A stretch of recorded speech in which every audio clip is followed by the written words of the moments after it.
母亲貌似先皇后，让微服出巡的皇帝失了神。不久，母亲被当街劫走，我们找到她时，她已冒悔身亡。母亲出殡的那天，父亲升了官，结果我父兄死于赴任之途，祖母和其他族人葬身火海，唯我侥幸活了下来。几年后，我入宫给贵妃看病，可那与皇帝琴瑟和鸣的女人，分明是我亡故的母亲。大家好，欢迎收看达达听书。我10岁那年，花朝节，母亲和父亲两人同游灯会，在人潮汹涌间，父亲把母亲弄丢了。3日后，家丁在郊外找到了母亲的尸体，她娇美的面容被划烂，已辨别不出生前的模样。家丁是通过衣着和体型确定她的。尸体抬回来时，我看见母亲腰上的那枚玉佩，那是她与父亲的定情信物，她宝贝得很，平日里我和哥哥碰一下都不行。我和哥哥通过这确认了那具尸体是母亲，可父亲却始终闹着，那尸体不是母亲，要再去寻找。祖母站在一旁，将拐杖狠狠地杵在地上，厉声说道：“这就是他，安排葬礼吧。”母亲出殡那天，京城传来消息，父亲升官了。父亲带着哥哥走马上任，却死在途中。消息传回不久，我家的府邸失火，163口人葬身火海，唯有我提前被祖母葬在地窖，逃过一劫。我在地窖中醒来时，手边只剩下祖母留下的一封绝笔信和几本医术。3年后，第一场雪落下，皇城裹上一层银装。城门处，穿着笨重甲胄的小兵正在张贴皇榜，百姓揣着手立在皇榜下交头接耳。我匿于人群中，看着榜文。听说皇帝爱重贵妃，可贵妃3年无子，太医束手无策，特张贴皇榜，求民间医者圣手。我在众目睽睽之下接了榜，以隐士神医的身份入了宫，跟着内侍一步一步地踏上去宫门的路，心中有一丝忐忑。想起祖母死前给我留的信，我心中却仍存着一丝希望。万一不是他呢？贵妃的明月宫富丽堂皇，狐裘铺地，银炭取暖，檀香不知疲倦地绕啊绕。我一入殿，就被温暖的气息包围。她躺在贵妃椅上，衣着薄衫，悠闲地看书吃葡萄，和外面的数九寒天形成了鲜明的对比。皇帝坐在另一侧，正提笔作画，画的正好是他，美人低眉，岁月静好。我被这一幕刺痛了眼，忙低垂下眼帘，抑制住眼中汹涌的泪水。真的是他假死脱身，在我一家尸骨未寒之际，成了皇帝的宠妃。启禀陛下，娘娘，宫外的皇榜有人接下了。内侍的声音打破了屋里的温馨画面。皇帝放下笔，视线扫过我，威严的声音响起：“哦，竟真有能人异士敢接榜，快来给贵妃瞧瞧。”我恭敬地上前，贵妃身上有一股淡淡的香味，不浓郁，但清冽。即便宫里点了檀香，只要离她近一点，也能闻到这股味道。这味道很亲切，让我想起了祖母。我走近时，她瞧见了我的样子，眼中有片刻愣神。我搭上了她的手，探了脉象，心中了然。禀皇上，贵妃娘娘恐怕几年前受过严重的寒气，如今母体受损，恐怕再难受孕了。我这话并非无所依据，当年我爹捡到她时，正是1年中最冷的时候。她当时被逃难的家人扔在雪地里，积雪差点把她埋没，要不是我爹将她救回来，她可能真的就折在那年冬日了。她也确实因为那场大雪，母体受损，是祖母不厌其烦，一次又一次的斟酌用药，才将她的身体调养回来。后来她与我爹成婚，生下我和哥哥。祖母怕她落下月子病，更是悉心照料。如今看来，我一家人的真心，当真是为了狗。贵妃听完我的话，神色哀婉地看向皇帝，渲然欲泣。皇帝走到她身边，揽着她，温柔地拍着她的手背安抚，又向我问道：“这些太医都说过多次了，你且告诉朕，你有没有办法？”皇帝看向我，眼神中带着探究和威胁。祖母的医术内外兼修，温和有效，贵妃的身体经过祖母的调养，比一般女子好很多。观她脉象，貌似3年前又受过一次寒，不过因为身体底子好，并未伤其根本。可太医院的太医却统一口径，说她是寒气入体，导致不能受孕，实在蹊跷。禀皇上，臣女有办法，请您给民女时间，为贵妃娘娘调理身体。好，既然你这么有自信，那贵妃的身体即日起就由你负责吧。我随着内侍退下，感受到有2道眼神停留在我的背影上，心思各异。我入住太医院，整日研究药方。那日，胡太医又顶着满脸的伤回来了，身后的太监抬着已经断了气的张太医。胡太医面色颓败，神情哀痛。听说皇帝的安神药越来越没效果了。胡太医每日去献药，总会顶着一身伤回来，而张太医这次却是因为冲撞了淑妃，被皇帝赐死了。张太医和胡太医是同乡，2人素有来往。太医院的太医都有共同的秘密，就比如说皇帝的安神汤，贵妃的不孕之症。胡太医，陛下的安神汤可能安神。等围观的太医们都散开后，我才踱步到胡太医身侧，悠悠开口。胡太医重重地叹了一口气，唉，于小友啊，安神汤宽慰陛下的心，安我太医院同僚的命啊。我明白胡太医的言外之意，沉声说道，我那日为贵妃把脉，发现她脉象从容有力，不浮不躁，贵妃的身体根本没问题。有问题的是皇上吧，他不举，对吗？慎言。胡太医厉声呵斥我，又忙探出门外，左右张望，见四周无人，方才放下心来。想活命就不要问，不要管。哼，于小友，你不该卷进来。他撂下狠话，又转身去要柜子里找药材。我跟上去，自顾自地说道，我家乡有一草药，牛羊食之，彻夜淫乱，乡里人说此药性烈，便是鬼怪用了，也欲罢不能，故为鬼淫草。胡太医若是想明哲保身，不如将我引荐给皇上，我必定不负您的举荐之恩。我入太医院以来，同僚见我是女子，多有轻慢，唯有胡太医这个小老头对我照拂有加。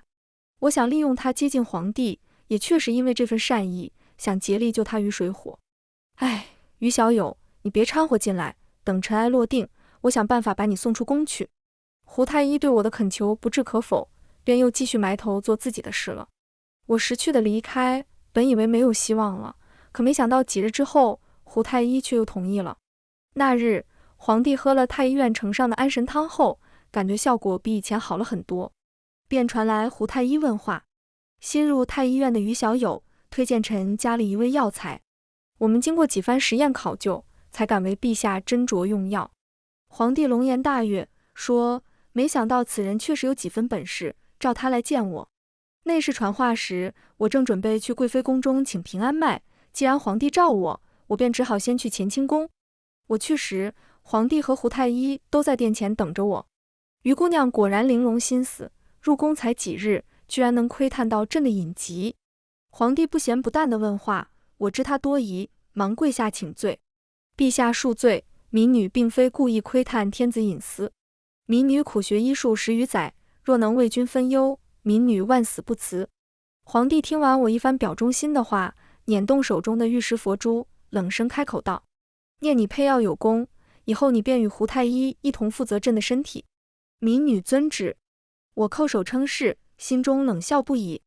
当今皇帝不能人道，却把锅扣到后妃头上，实在可耻。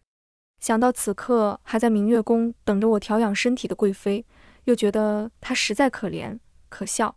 当年皇帝下梓州，正是在当地最大的药房门前初遇她。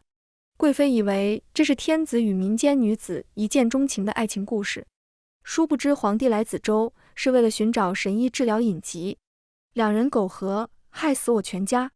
但皇帝不知，他千辛万苦找的神医就是我祖母。从乾清宫出来后，我照例去贵妃宫中请平安脉。于姑娘来啦！贵妃温柔地招呼我，就像曾经那样，喊着在院中玩闹的我去吃点心。可如今身份不一样了，娘娘，我为您请平安脉。我的手搭上了她的手，仔细诊脉，而她却侧手直直地盯着我，眼中全是探究。于姑娘模样生得极好，和我一个故人相似。我低垂着眉眼，恭谨地问道，那娘娘的故人现处何处？死了。贵妃平静地说道，看来那人福薄啊。我佯装感慨，于姑娘虽和我那故人相似，气质却是不同。那人娇蛮顽皮了些，而于姑娘举止大方，谦逊有礼。谈到这，她神色温婉，好似从前。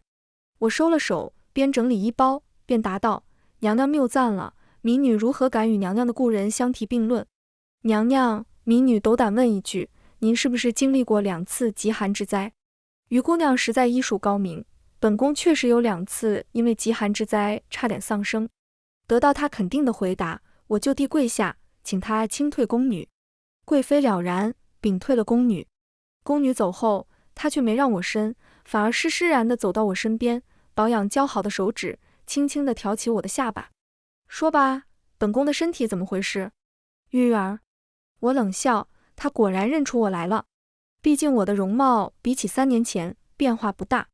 我梗着脖子，将下巴从她手中移开，从容不迫地答道：听说你进宫不久，失足跌落明湖之中，险些丧命，怕是那次又伤了身体。你2嫁之身，年纪也大了，又生过2次孩子。那年冬天你被我爹捡回来，祖母费了好大劲才调养好你的身体。我自顾自地说着往事，每个字都刺激着她。贵妃的脸色却越来越难看。住嘴！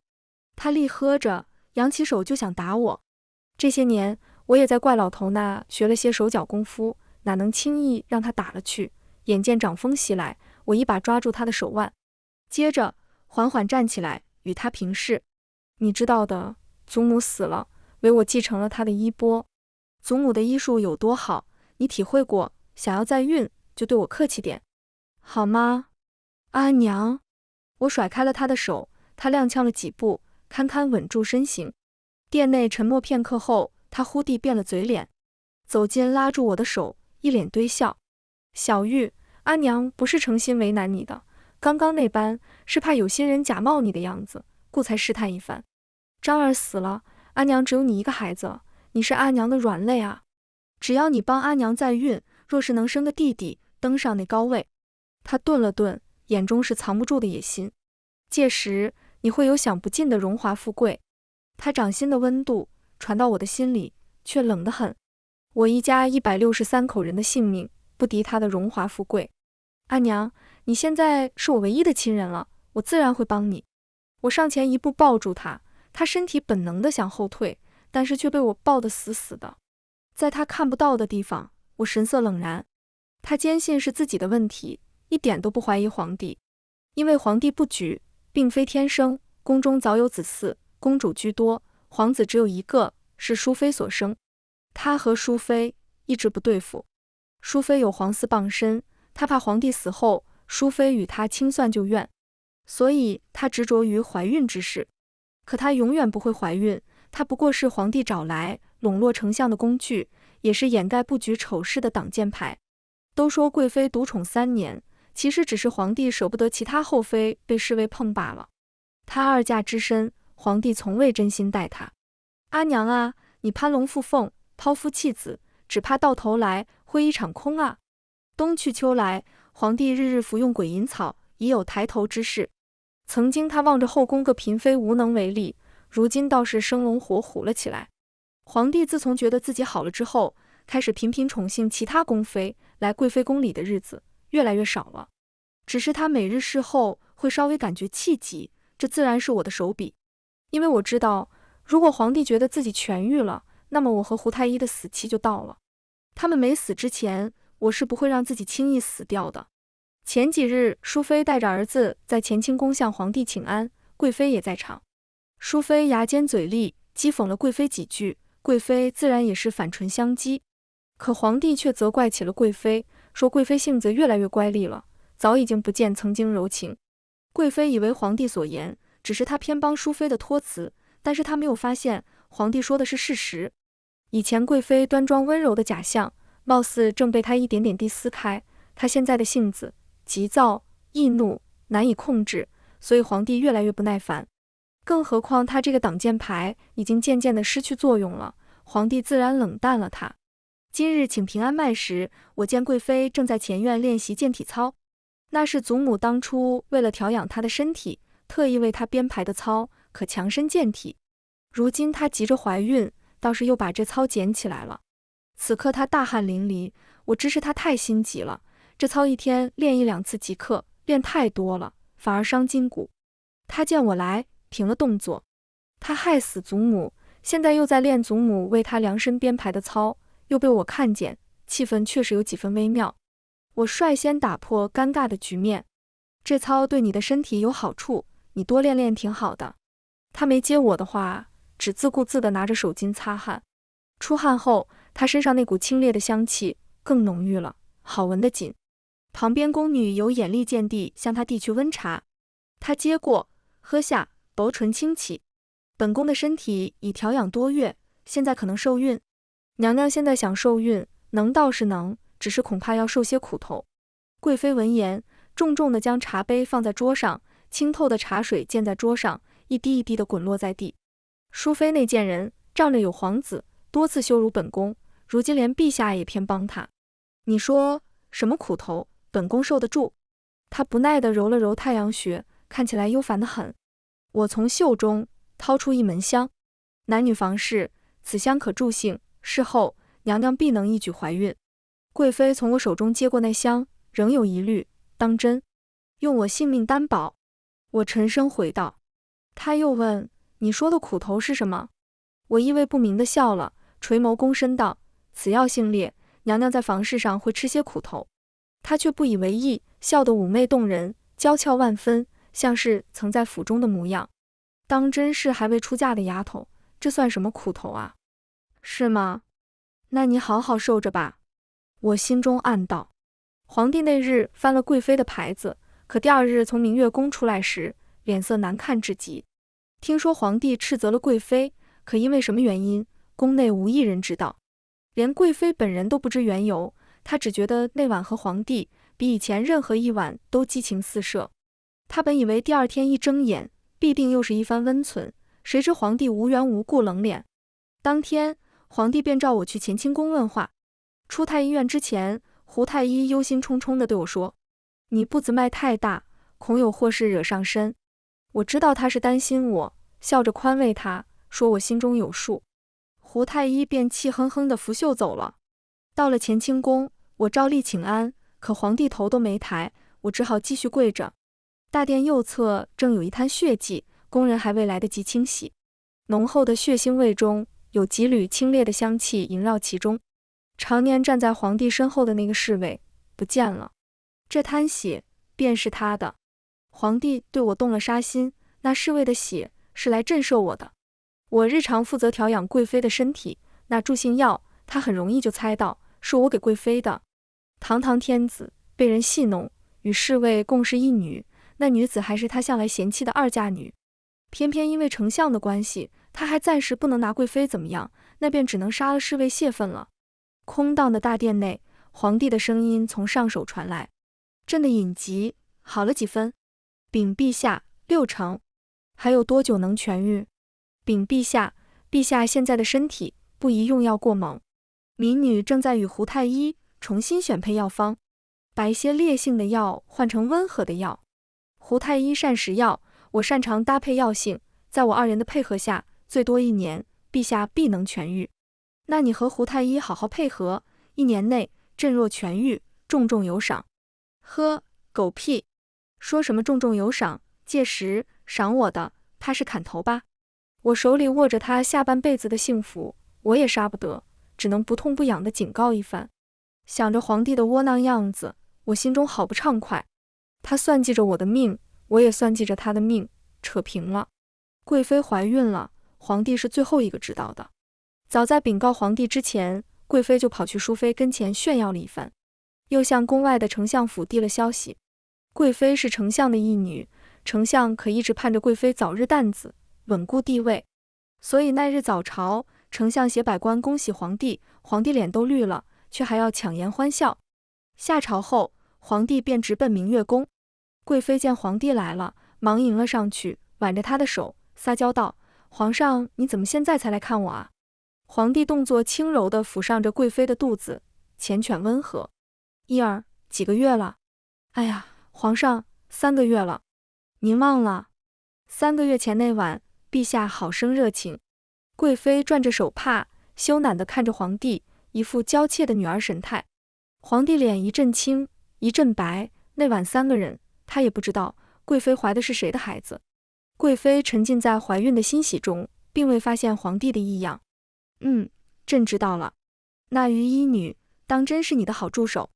皇帝咬牙切齿地说道。是啊，本宫要好好赏赐他。贵妃接过皇帝的话，眼中闪过一瞬的金光，很快便被笑意取代。贵妃让我替她出宫采买东西，这种事本该是她宫里的宫女去做的，但贵妃说此次买的东西涉及诸多药材，我精通药理，让我去，她放心些。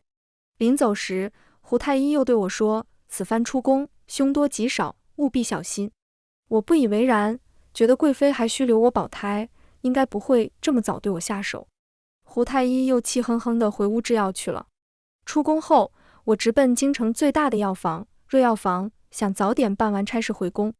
药房掌柜见我买的药材珍贵，忙引我去楼上客室，说有些药稀少，要请东家出来与我洽谈，请我稍等片刻。可我一进屋，门就被锁住了，我忙去拍打门窗，却无一人应声。我这时想起胡太医的话，心中警铃大作。我太自信了，以为一切尽在我的掌握中，却低估了贵妃之心狠。不到1刻钟，各个门窗外伸进来多根烟管，白烟缭绕。我忙捂住口鼻，从怀中掏出解毒丹来服下。好在我出发来京城前，怪老头给了我一瓶解毒丹。任何毒在怪老头这个制毒宗师面前都是小儿科。服下解毒丹后，我咬破腮帮上的肉，血从我的嘴角便溢了出来，便倒地不起。过了一会儿，门果然开了，来人探了探我的鼻息，禀报道：老爷，人死了。浑厚的声音响起。说到底，她还算是我半个外孙女，可挡我萧家的路，就别怪我心狠了，把她扔到城外乱葬岗去。听闻此言，我暗骂自己轻敌自负，该知道挑衅皇权，就要做好如履薄冰的准备。来杀我的人是萧家家主、贵妃义父，当朝萧丞相。他们将我装在木箱里，刚运出城不远，便遇到劫匪打劫。萧府的家丁对视了一眼，觉得为了我的尸体和劫匪硬碰硬不值得，便丢下我回去交差了。当头顶的木板被打开时，我只听见清朗的声音响起：别装了，起来吧。我谨慎地睁开了眼，只见一劲装男子，戴着玄色面具，身形挺拔，风姿绰约，怎么看都不像山匪。那人见我目不转睛地盯着他，将面具取下。哥哥，我的脑子还没来得及多斟酌，我的嘴已经喊出来了。还不错，还认得我。哥哥将我抱出木箱，调笑着。我和他快4年未见，却不见丝毫生疏。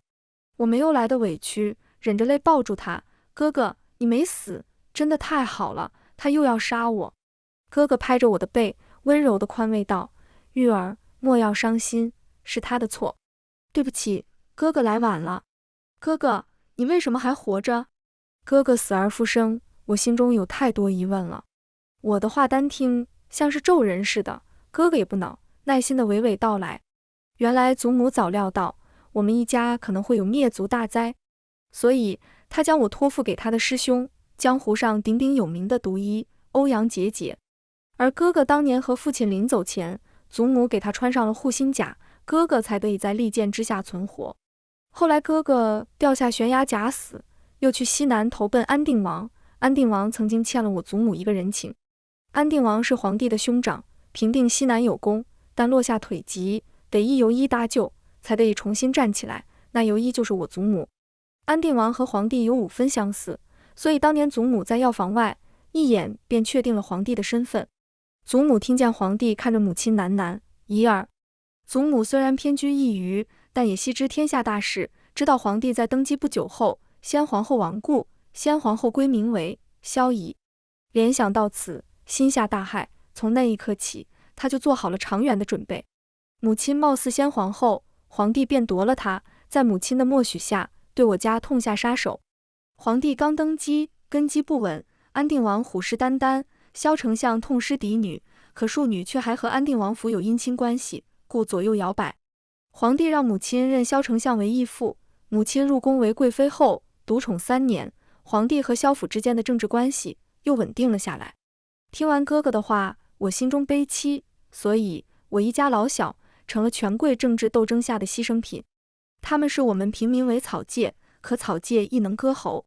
哥哥在一旁低语，锋芒毕露。哥哥，你怎么会知道我在京城？你从欧阳先生那刚走，我后脚便去了他那寻你。我到时得知你已经入宫复仇了，我便又辗转来了京城。玉儿，你不该趟这趟浑水的。好在宫里有我们的人可照拂你。谁？我讶然问道。胡太医。哥哥笑答，又说，不然你以为怎么那么巧，我能在城外找到你？而且皇帝的隐疾也有他的手笔。原来如此。胡太医看着窝窝囊囊的，干的却都是灭九族的大事。我一直以为复仇之路唯我一人，如履薄冰，没想到哥哥一直在我身后。哥哥想留我和他一起，可我执意要回宫。我的计划进行了大半，我不愿放弃。哥哥拗不过我，只好将我送回到宫门口。他很不舍，但是我知道离我们再见的日子不会太久。回宫的第二天，我照例去明月宫为贵妃请平安脉。我想她必定头疼难忍，辗转反侧了一整晚。我去时，屋内无旁人，只剩下我和她。贵妃坐在榻上，专注地揉着头，并不抬眼看我。你居然能活着回来，当真小瞧你了。我能死里逃生2次，命大得很，是吧，阿娘？住嘴！你居然还有胆子回宫里来，你知不知道我一句话就可以让你死无葬身之地？贵妃指着我喝道，情绪激动。阿娘，你这么说我可太伤心了。我回宫来可是为了救你啊！我阴阳怪气地做垂泪状。你可知皇帝不举3年了？我冷冷说道。放肆！你在胡说什么？贵妃怀孕后，她本以为皇帝会更加宠爱她，可并没有。只刚怀孕时，皇帝来看了她一眼，便再也没来过，还不许她去乾清宫，说她年纪大了，保胎不易，不要到处走动，变相的把她软禁了起来。联想到3年来的独宠，她与皇帝的房事全都是抹黑进行，贵妃愤怒之余，竟有了几分相信。你独宠3年，连枕边人是谁都不知道。你为什么独宠3年？因为他舍不得糟蹋其他宫妃，就只糟蹋你这乡野孤女。我治好了他的病，你就失宠了。贵妃泄气一般瘫坐下去。3月前的那晚很激情吧？因为那晚是3个人啊，皇帝和侍卫都闻到了那香。且不说你是2嫁之身，就单论你是萧家的义女，皇帝怎么可能让你怀孕？如今皇帝根基渐稳，萧家渐弱，你肚子里怀的是谁的种都不知道，你说皇帝容得下你吗？我说完，贵妃呆滞的眼神看向我，瞳孔闪烁，一瞬间回神，猛地扑向我，想掐我的脖子。你早知道这一切，还让我怀孕？我灵活地推开了他，俯视着像烂泥一样瘫软在地的他，嗤笑一声。怎么允许你杀我，不许我戏弄你？不是你一直想怀孕吗？我只是满足你啊。啊！连番刺激下，贵妃有点疯魔了，只见她抱着头，尖利地嚷道：住嘴！住嘴啊！忽地，她又冷静了下来，眼珠翻转，挪动双膝，扯住我的裤脚，急切地说：玉儿，你会救我的，对不对？我是你阿娘啊！我蹲下身，挑起她的下巴，闻着她身上的清冽香气。娘亲，我回宫来就是为了来救你的啊，你毕竟是我的娘啊。好好，小玉，我错了，我以后什么都听你的。贵妃主动地抱住了我的腿，仿佛溺水的人抓住浮木。贵妃流产了，她自己干的，为了保命。皇帝赏赐了很多东西，还让萧夫人进宫陪伴，以示安慰。贵妃看着那些东西，眼里满是恨意和不甘，她吩咐宫女将它们全扔到库房里去。萧夫人进宫时，我正好也在贵妃宫中。萧夫人看见我，很诧异，你不是应该……我施了一个礼，笑道：夫人是想说，我不是应该死了吗？夫人，我与贵妃娘娘有好多话想和你说啊。那一天，萧夫人在宫里和贵妃聊了很久，差点没赶上宫禁之前回去。又一年除夕夜宴，皇帝在席上多喝了几杯酒，晚上去了辛纳的一个才人宫里，结果半夜突然吐血，才人吓得瑟瑟发抖，连夜召集太医，我和胡太医自然在列。我去时，皇帝正披着外衣，止不住的咳血，小才人已经被秘密处死了。胡太医为皇帝诊断，说：“陛下，您这是中毒了啊！”皇帝一脚踹中胡太医的心口，镇阳你们太医院是干什么吃的？陛下息怒，陛下中毒未深，可解。我扶住后退的胡太医，忙说道：“哦，你说，陛下，我进宫前，师傅给了我一瓶解毒丹，可解万毒，陛下服用，自然痊愈。鬼银草性烈，皇帝纵欲1年，已然外强中干。其实他并没有中毒，只是鬼银草的副作用到了。”胡太医胡诌了个理由诓他。解毒丹确实可解万毒，但是解毒丹也是大补，皇帝经不起这般补。换句话说，皇帝只要吃下解毒丹，便时日无多了。我见皇帝眉目松动，又进言道：“此刻最关键的是查出下毒之人。”皇帝果然派人去查，最后胡太医说，淑妃每日端给皇帝的饮食里添了东西。淑妃被处死了，他的儿子也被皇帝贬为废人。我知道胡太医还记得淑妃杀死张太医的仇，而且淑妃的儿子是皇帝的长子，颇有资质，胡太医又是安定王的人，所以于公于私，胡太医都会让淑妃当这个替罪羊。皇帝大病一场后，身体不如以前好了，但是还沉迷于床子之事。他忘记了他曾经的豪情壮志，要削藩，要分权，所以萧家骚动了，而西南的安定王也秘密入京，等待一个时机。终于在开春的一个雨夜，皇帝暴毙，萧丞相蛰伏已久，今夜终于带着自己的私兵闯进了宫闱。杀进皇帝的寝宫时，他本以为还要费好一番周折，结果掀开御床一开，只见到七窍流血的皇帝。他还没来得及高兴，就被安定王包围了。杀死皇帝的黑锅自然扣在萧丞相的头上。皇帝暴毙，只留下一个被贬为庶人的儿子，且其背后毫无势力。安定王登基，顺理成章，萧家以谋反罪被灭族，而萧贵妃便贬到冷宫，自生自灭。尘埃落定后，我去冷宫探望贵妃，她特别高兴，问我什么时候将她接出宫。我走到她身边，为她揉头：“阿娘，这1年多以来，思虑太多，头越来越疼了吧？”贵妃为我突然的亲昵，软了神态：“是啊，总是犯头痛的毛病。阿娘可还记得你与父亲的定情玉佩？我和哥哥小时候总想要玩，你总不让我们玩，宝贝得很。你假死的时候，我们找到的那具女尸，腰间就带着那玉佩的仿品。我和哥哥都确认那女尸是你，可父亲却一口否认。我聊起从前，他也陷入了回忆中，似又想起什么，从脖子上取下挂绳。这玉佩我还一直留着呢。原来曾经佩戴在腰上的玉佩，被他挂在脖子上了。我接过玉佩，打开了上面的关巧，里面赫然躺着一颗药丸，散发出清冽的香气，和贵妃身上的味道如出一辙。贵妃惊讶极了，问我这是什么？润养丸，常年佩戴，滋养母体。祖母为了养护你的身体，帮你配了润养丸，知道你爱香，还在里面加了清冽的香料。要不然你在宫里这3年，又是喝绝子药，又是落壶的，怎么还能受孕呢？贵妃听我说这些，神情有些不耐，只敷衍地说道：“婆母果然医术了得，祖母为她考虑那么多，她害祖母身亡，只落她一个医术了得的评价。”我忍下泪水，又说道：“祖母给我的医术，我囫囵地学了一些，远不及她高明。倒是读医欧阳杰杰的毒术，我学得很好。你好端端的与我说这些干什么？你什么时候接我出宫？”他彻底不耐烦了，又抬手揉了揉头，神色很痛苦。我看着他这样子，笑了。头又疼了，你现在脾气也越来越差了。润养丸是极好的，只是里面有几味药，与我每日给你配的药相克，用久了会急躁、易怒、头疼，久而久之，神志不清，终日疯魔。你还日日跳祖母给你定制的健体操，气血上涌，直冲大脑，药效就更快了。你说什么？贵妃握住我的手，可又因为头疼没什么力气。你是我的生母，我不会是母，但是你也应该受到惩罚，不是吗？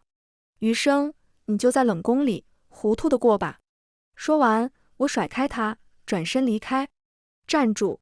贵妃厉声叫住我，跌跌撞撞地冲过来，可跑得太急，临门口摔了一跤。她踉跄地站起来，手撑着头，沉声道：“把玉佩留下，求你。”呵，他居然还惦念着玉佩。父亲真的是个很好的人，他救了他，爱护他，尊重他。可皇帝只是把他当替身，当工具，践踏他，羞辱他。他惦念着父亲给他的玉佩，也是情理之中。可人都被他害死了，又留着玉佩装什么深情？如果是父亲，他会愿意把玉佩留下吗？我走了，玉佩留下了。润养丸的香味进入在玉佩里，那味道不会散。他执意要将玉佩留在身边的话，终究会头疼而亡的。唉，我本想留他一命的。几日后，我与胡太医告别，快到宫门时，听到宫女在议论，听说冷宫里的废妃萧氏疯了，天天拿这个玉佩，说错了的。前尘往事已与我无关。哥哥现在已经是新皇身边的近臣了，他让我留在京城，好照顾我。我与他说，我要去滨州定居了。滨州是父亲向往的地方，他曾抱着安娘，看着我和哥哥在一边玩闹，畅想着治世后我们一家去滨州定居的日子。如今家破人亡，便由我替所有亡魂去看遍滨州风光吧。哥哥说以后等他治世，便来滨州找我。临走时，我几番叮嘱，君心难测，务必慎独。哥哥笑着说，我了然。全文完，达达听书感谢您的观看，我们下个故事再见。